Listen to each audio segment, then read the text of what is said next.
In this episode of Vinyl Haul, I've got a number of thrash albums to talk about, but also a couple death metal records, and the sequel to a compilation album I discussed last month as well. So I hope you decide to hang out and hear about some cool releases, more than a few of which fairly recent. So yeah, stick around.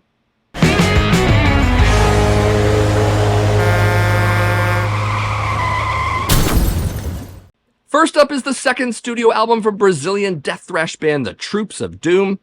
This is A Mask to the Grotesque, released in 2024 by Alma Mater Records.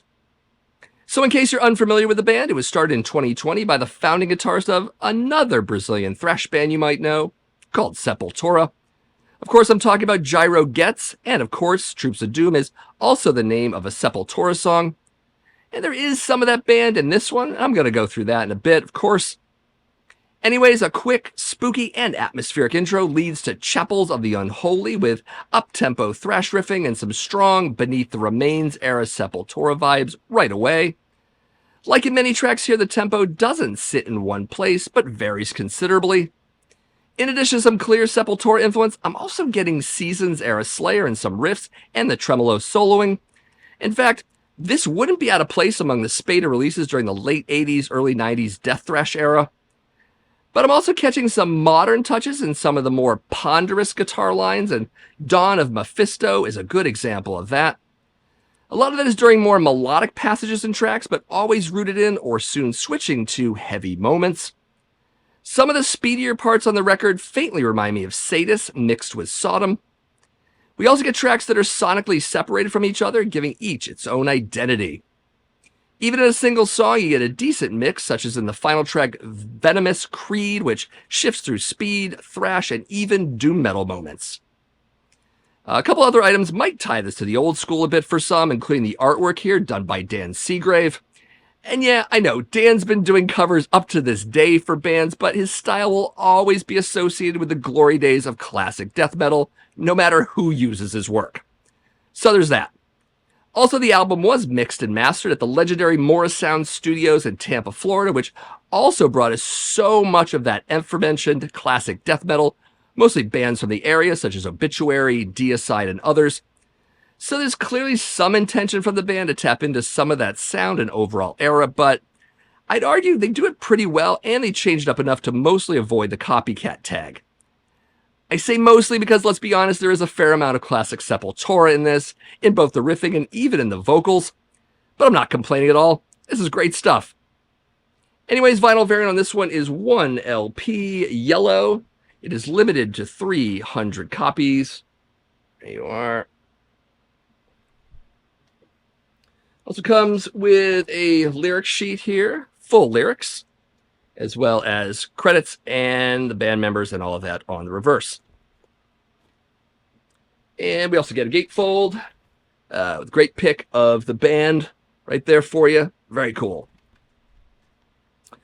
As for favorites, definitely Chapels of the Unholy, very cool song. Also the Imposter King and the Grotesque as well. But realistically, it was tough to pick just three. It's a really great album. Not to ruin things for you. Anyways, music videos are out for the tracks Chapels of the Unholy and Dawn of Mephisto. You can check both of those out at the Troops of Doom YouTube channel. So whether you missed the Beneath and Arise era of Sepultura, or you're just wanting some solidly produced death-tinged thrash metal, the Troops of Doom delivers in spades. It's riffy, it's bang-worthy, and varied enough to keep your interest throughout. Gotta say, I really dig this album. Definitely recommend it. Next is another compilation of rare 7-inch singles from the 80s US metal underground. This is Real Steel 2, released in 2022 by Rhodes Scholar Records. So as some of you might remember from last month, I covered Real Steel 1, and since I bought the follow-up comp as well, why not talk about it too? Anyways, bands on this one are exclusively American, with tracks running from 1984 to 1988. As before, these are also smaller and more obscure bands, some of whom never really making it out of the garage or their local club scene. As a result, the sound quality will vary from track to track, but all of it's pretty listenable. Anyways, the comp opens with Dogs of War from Crimson Cross, and that's Crimson with a K and Cross with a K as well, because, of course, definitely more of that Nawabum influence we got from the last crop of bands on Real Steel 1. Strychnine's next, bringing us some falsetto heavy power metal with No Escape. After that, we get Strike Force from Ohio, who have 2 songs on this comp. The first of which is Backstabber. It's a up-tempo number bordering on speed metal. Next is Vikron or Vicron with King of the City, who are from New Jersey, but you would swear they were pure Sunset Strip because there is a whole lot of pout and swagger in this track. I kind of dig it, to be honest. After that, we get Final Dawn with Running Hard, giving us more Nawabum love, not too dissimilar from Saxon or Diamond Head, though with a punky chorus. Side 1 ends with Lion's Den by Liquid Earth, a proggy and psychedelic oddball track with shades of Merciful Fate and Trouble throughout, along with an awkward breakdown section about mid-song. Anyways, flipping over to side 2, we get Rock On by Intruder, and no, not the thrash band you might be thinking of. These guys are from New York, and as the track states, it does indeed rock, complete with lyrics about rocking and getting ready to rock and all things rock. Very up-tempo and overall pretty fun. After that is Sanctioned with Don't Fuck With My Stuff. It's a bit more Sunset Strip again, but on the heavier end of that scene, which is curious because they're from Florida. Next is Red Ruin with Return to Nothing, with 1 foot in Nawabum and the other in American speed metal.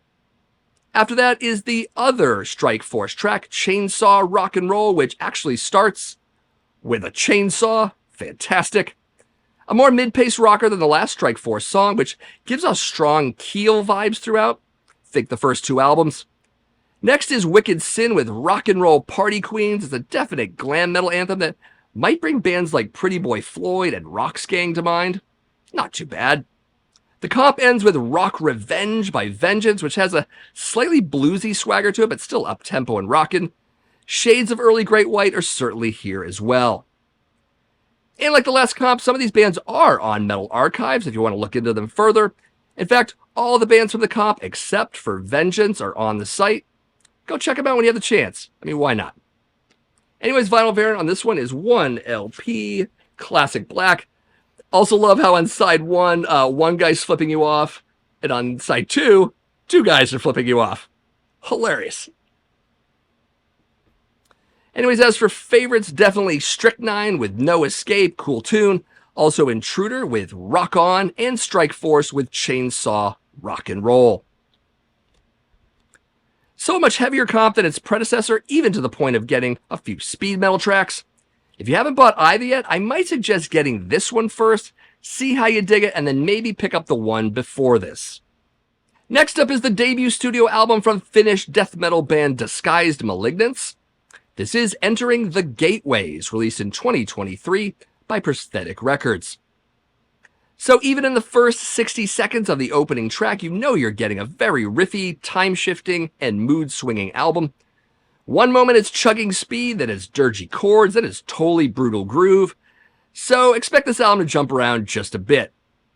But what ties a lot of it together structurally are the semi-melodic elements, bringing in sweeping and spacey leads, tremolo harmonies, and some hints at the more melancholic side of Death Doom. Some might invoke the term progressive here, and there are certainly moments of that, and much of Disengagement into Eternity really comes to mind, but the overall album isn't bogged down by technicality or musical tricks at the expense of brutal death metal. Vocals on this one are low, deep, and guttural, and the lyrics are steeped in Lovecraftian horror. Perfect combination. A lot of folks are hearing Morbid Angel and Death, but I'm catching a lot more Cryptopsy and maybe Demigod than any of that. Maybe some of the more menacing passages might bring Morbid to mind, and the speedier D-beat parts have a touch of early Death there, but I just don't feel it's as prevalent as other reviewers do. But you know what? Check it out and judge for yourself. Also, I wanted to mention that the album is self-produced, and they did a great job with everyone well-balanced, but also keeping the mix nice and heavy. It was also recorded almost 2 years before its official release, so I'd assume something COVID-related, but one of you will tell me if that's a wrong guess. Either way, well done and well worth the wait. Anyways, vinyl variant on this one is 1 LP, red, black, opaque melt. Very cool variant, and I totally dig the difference in designs between the 2 sides. Always love that. This comes with an insert, picture of the band, classic death pose there with your hair down. Love that. Very cool. And full lyrics on the back, in case you read those. Some of us do.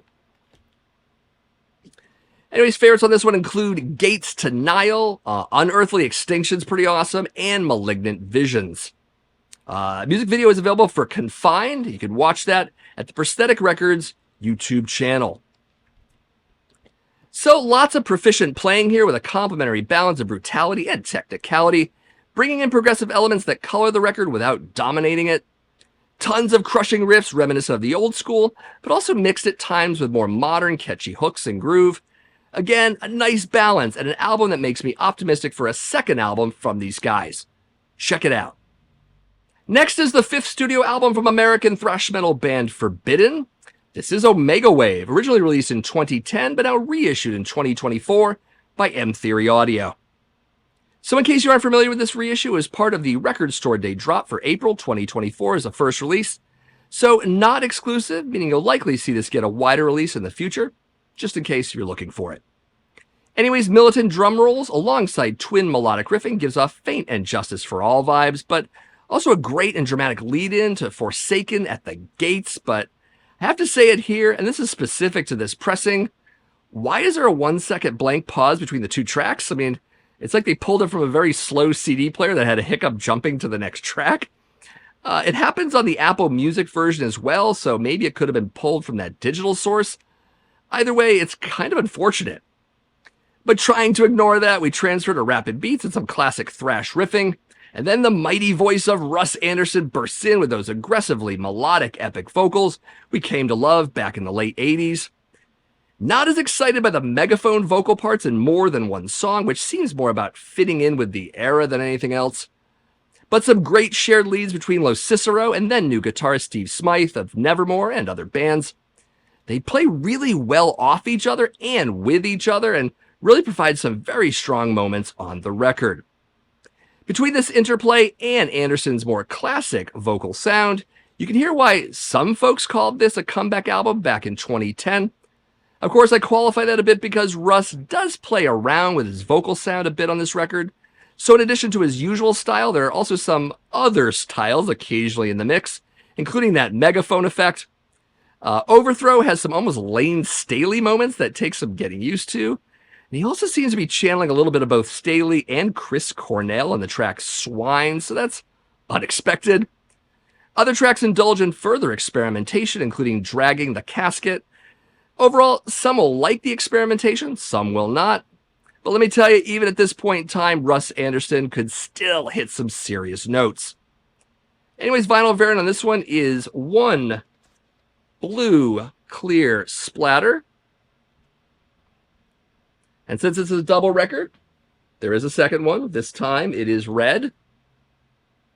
This edition is limited to 400 copies.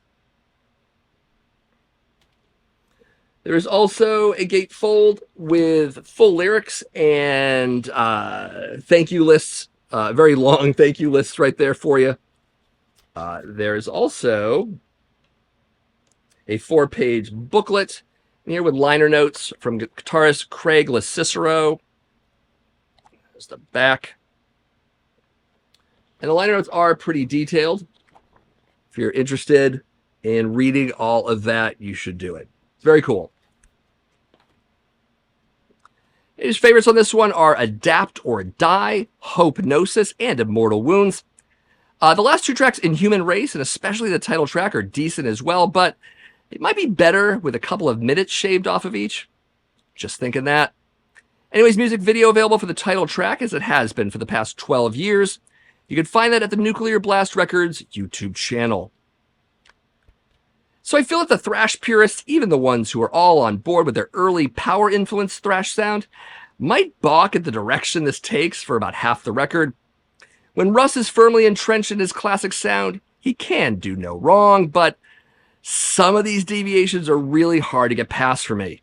In those cases, I find myself paying more attention to the guitar work because it's often the star of the show in those moments. You might feel differently about the vocal experimentation, though. I do know the band reformed with a new singer somewhat recently and are planning another studio album, and as a result, I'm hoping for a more consistently thrashy record. I don't hate this, but it's only going to get listened to if I'm in a specific mood for it. It's good in parts, okay in others, and not so hot in sparse moments. Also, too long at a little over an hour. Mixed bag, for sure. Next up is the debut studio album from American thrash guitarist Kerry King. This is From Hell I Rise, released in 2024 by Reigning Phoenix Music. So let's just get to the white elephant in the room right away. This really is Slayer 2.0, but with some added touches. Of course, Kerry King, ex-Slayer guitarist, even admits to such, so it's not really a deception of any sort. We all kind of expected this to be a musical successor to Repentless to one degree or another. Obviously, Repentless, the final Slayer record. Anyways, given that, Kerry King's solo band has some notable members in it, such being guitarist Phil Demmel, ex-Machine Head, ex-Violence, and currently in Category 7. Also drummer Paul Bostaff, ex-Slayer, ex-Forbidden, and Kyle Sanders from Hell Yeah on bass, as well as Mark Osegeda from Death Angel on vocals. I suppose calling this a supergroup might depend on how super you think this band is. I know folks have their criticisms, quite a few actually, and I do have my own as well, but I'm also going to say that repeated spinnings here, I actually came to enjoy this. So let's get into that. The album begins with a chugging, isolated riff, bringing in drums and bass, and then a quick jump to the lead and riff and some soloing. Interesting thing about the solos in general is that King and Demmel really are a bit different in their approach. Phil adds a nice melodic contrast to King's chaotic and tremolo-heavy leads. I like the interaction between their styles quite a bit here. Anyways, Mark, of course, doesn't sound like Mark as much. I don't think it's anyone's imagination that he's clearly channeling Tom Araya to a great degree, and I suspect that's not only intentional, but that it might be at King's insisting. I could be wrong about that latter part, but it would make sense. Honestly, it's a lot of shout screaming, and even listening to this record, you wonder if he's actually going to blow out his voice entirely from it all. By the way, good luck touring, Mark, because that's going to be a whole lot of vocal strain for you. But it's hard to deny that one of the high points of this album are those super aggressive vocals. They provide more than enough punch and power, though I can imagine a few listeners might think it's too much at times. I'm just not one of those people. Of course, we should discuss the cover art. It's done by Marcello Vasco, who also did the cover for Repentless, so another tie to that Slayer album. This style is very similar to Eleron Cantor, with whom I almost mistook as the artist. Almost. Some folks argue that AI was partially involved, but who knows? Either way, the guy's art is decent, and it works for this album. Anyways, vinyl variant on this one is 1 LP, dark red and orange marbled. Yeah, that's right. There you go. Had to keep my cross the right way. Also comes in gatefold with more of that art. I really dig the art. I know some people are like, whatever about it, but this is really cool. This could have actually been the cover for me. I think if I had taken a choice between this and this, I might have chose this. I don't know. Anyways, favorites include Diablo, Idle Hands, and Rage. Also really digging the very punky track Two Fists, which sounds like an outtake straight out of the Undisputed Attitude recording sessions. Very DI in parts, if you know that band. Overall, lots of fun. Music videos are out for the tracks Residue and Toxic. You can check those out at the Kerry King YouTube channel. So while this band isn't exactly reinventing the wheel, I don't feel that's the intention here anyways. If you're wanting more Slayer, this is what you're going to get. And as I alluded to before, it did take a number of listens for this record to sink in for me because my initial impression was pretty harsh. But I'm glad I spent some more time with it and came to appreciate it for what it is. We do get some sameness at times, and even though I like the tracks, I would have preferred some more autonomy between them. But aside from that, I feel like this is a really good starting point for King's solo career and hope he taps into some future growth in future releases. And if you dismiss this one after a listen or two, I don't know, maybe go back and give it another chance. For me, it's not Album of the Year, but I definitely dig it. Next is the third re-recorded Sepultura release by Brazilian thrash band Cavalera. This is Schizophrenia, released in 2024 by Nuclear Blast Records. So the original Sepultura release came out in 1987, about 2 years before I discovered the band. I came in on Beneath the Remains, and along with Arise, those are my two favorites. But I gotta say, Schizophrenia always was a very close third for me, so I was a bit hesitant about any sort of redo of this particular album. I did have some good things to say about the previous two re-recorded releases, Morbid Visions and Bestial Devastation. Though more of an argument could be made for improving upon those recordings in terms of ability and production. Given that Schizophrenia was already a marked improvement from that, is this revisit worth hearing? Well, the short answer here is yes, but not by leaps and bounds. Throughout the record, the playing is tighter and more proficient, and the sound is clearer and better balanced. I especially hear a lot of that in the drums. Like a lot. More clarity in the vocals as well as in the bass, but at no point does the heaviness get lost in the translation. You still get the reverb-heavy vocals here as well. Guitars are sharp, but also have a tone similar to the next two Sepultura records. Overall, I feel the spirit of the original hasn't been stepped on in the pursuit of what are clearly minor but significant improvements. I mean, Igor even brought back the Rototoms, so there's that. Cover art is by Eleron Cantor, whom I just mentioned in the Kerry King review. If you put the King and Cavalera covers side by side, you can see some stylistic similarities between the two artists, but Cantor's reworking of the Sepultura cover is really up to par with his usual mastery, and objectively the better piece. So, I like that they picked him to do it. Anyways, vinyl variant on this one is 1 LP, transparent Curacao. It is limited to 5,700 copies, so plenty of them out there. Very cool color, actually. Also an insert, credits, picture of the band, and some lyrics on the reverse. Favorites on this one, definitely To the Wall, as well as Escape to the Void, and Nightmares of Delirium. I really do love Escape to the Void, especially. It's always been my favorite song on Schizophrenia, the original version, and I do like the redo quite a bit. But speaking of Nightmares of Delirium, we should talk about that song a little bit. It's a newly recorded song for this release. It fits extraordinarily well with the other tracks. So much so that you almost suspect it was a leftover song from those original 1987 sessions that simply didn't get recorded until now. Definitely worth hearing and worth being on this record. Great album closer. Anyways, music videos for Escape to the Void, From the Past Comes the Storms, and Nightmares of Delirium, all available. Find those at the Cavalera Conspiracy YouTube channel. So overall, there is less difference in terms of production and heaviness between the original and this revisit than there is between the originals and revisits of the last two releases, if that makes sense. So that might affect someone's buying decision. Though I can say there was enough here to merit the purchase for me personally. Not sure it would be the same case if the Cavalera brothers re-recorded Beneath the Remains or especially Arise, as those are already pretty perfect albums. And I don't feel they'd even do that, though, we'll see. In any case, I am spinning this one quite a bit, so that probably means I like it. Next up is the second studio album from American death metal band 200 Stab Wounds. This is Manual Manic Procedures, released in 2024 by Metal Blade Records. So a creepy acoustic intro opens the record and quickly sets the tone for what's to come. It lasts for about a minute and then is joined by doomy chords, deep bells, double bass drums, and the lead-in riff. Then a 4 count and a manic headbanging chug begins. The band still maintains its hardcore influence throughout, but it's so mired in filthy death metal it becomes a mere flavor rather than a full course meal. Speed, groove, and thrashiness have all been dialed up from the last record, with a thick and nasty guitar tone, pummeling bass lines, and more drum patterns than you could shake a scalpel at, including two-step, blast beats, and more relentless mid-pace rhythms. We also get a lot of short tracks here, 9 total on a nearly 30-minute album, averaging at about 3 minutes apiece, which, along with the pace of the tracks, really keeps this record moving along.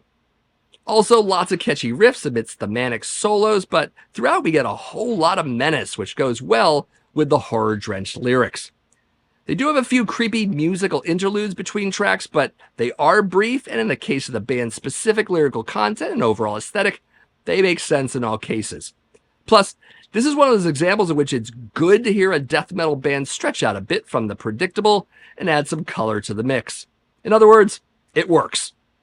Anyways, vinyl variant on this one is 1 LP, yellow with red splatter. It is also called Liquefied. Nice. Here. Also have a gatefold with full lyrics, some credits, and some more of that artwork that I kind of dig. It's pretty cool. Favorite songs on this one, definitely Hands of Eternity, as well as Manual Manic Procedures and Defiled Gestation.